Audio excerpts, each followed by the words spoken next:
What's going on YouTube? It's Ben, and in this video, I'm going to tell you why recruiters are terrible.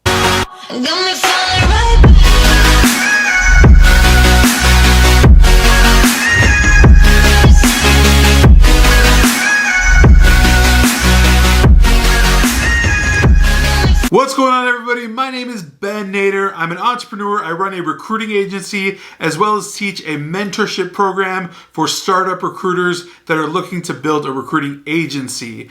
I also vlog every single day about entrepreneurship, recruiting, business, everything in between. And if you're into that kind of stuff, you should probably consider smashing that subscribe button. All right, so I'll get right to it. I found an article that was written by someone who clearly had a very, very bad taste in their mouth about recruiters and recruitment entirely. I mean, this person literally wrote line by line why recruiters are terrible, working with recruiters is terrible, and why the entire business of recruitment is just horrendous overall.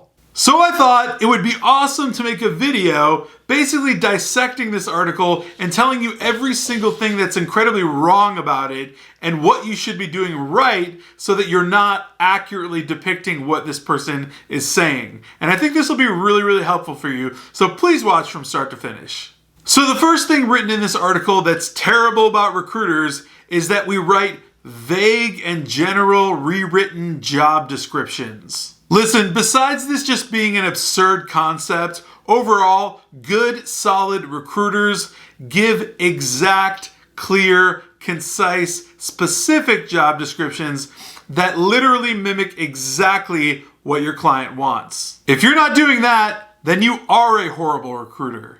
The next item in this article is the rewriting of the candidate's resume. So check it out. I can halfway get this one because some people bring you a horrid resume, but you don't rewrite that person's resume. As a good recruiter, what you do is you simply coach them on their resume. You tell them what things you need to change, what things you need to alter, what things should stand out and look better than others. That's what you do with a candidate. You don't rewrite their resume and then send it in blindly without telling the candidate anything at all. That's not how it works. Now, this person just goes on to say that recruiters rewrite the resume to literally match the job description almost identically, which literally is absurd if you actually think about it, considering the fact that who on earth would identically put a resume next to a job description and match them?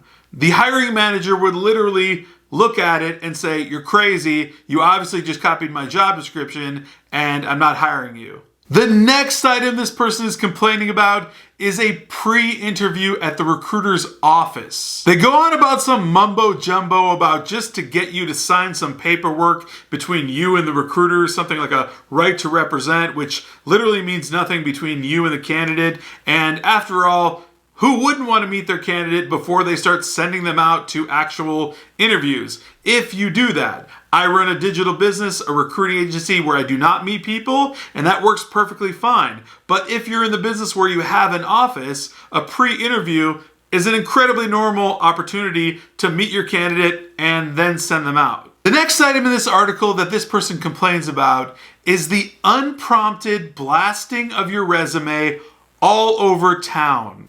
Hello? Do you want a job? Look, you're a recruiter. You have opportunities. You have connections. You know companies. You have clients. Obviously, you want to send this resume to whomever you can get it in the hands of. You want people's radar to have this resume. If that means blasting it all over town, then so be it. That's what you have to do. If you don't want your resume blasted around town, then either tell the recruiter not to do so or don't work with a recruiter. The next item in this article is the complete disregard for the candidate's preferences. If you are a solid recruiter, you have the utmost respect and the utmost regard for your candidate's preferences. No questions asked. Your candidate is your capital. They basically feed your client and your client feeds you. Therefore, why would you not want to give your candidate exactly what they want preference-wise? At the end of the day, if you're a recruiter that's just sending the resume of your candidate to who knows who, then you're a terrible recruiter. But if you are a good recruiter, you're obviously going to be focused on the candidate's preferences, who they want to be sent to, what industry they want to look at, and you're going to be in constant communication with them about this because you care about their preferences. And obviously, it benefits you in the long run to care about preferences because you'll end up getting them a job faster that they actually want to accept. Another complaint of this intelligent person says, boasting the candidate's ego, but being full of lies. Listen, here's the deal. If you're practicing good recruitment, you are not boasting your candidate's ego. You're simply telling them the exact truth they need to hear. In fact, most of the time, it's not boasting at all. It's quite the opposite. It's telling them their weaknesses. It's telling them what to fix. It's telling them everything they're doing wrong that they need to correct. It's not boasting their ego whatsoever. This person finishes off the article by saying, avoid recruiters at all costs. But then they also say that avoiding a recruiter and not using one may take you a little bit longer to get a job. Yeah, no Sherlock, but here's the deal. End of story, recruiters are good when you practice good recruiting. Guys, I really hope you found value in this video. If you did, please smash that like button as well as the subscribe button, the alert button, so you know every single time I come out with a new video. Until then.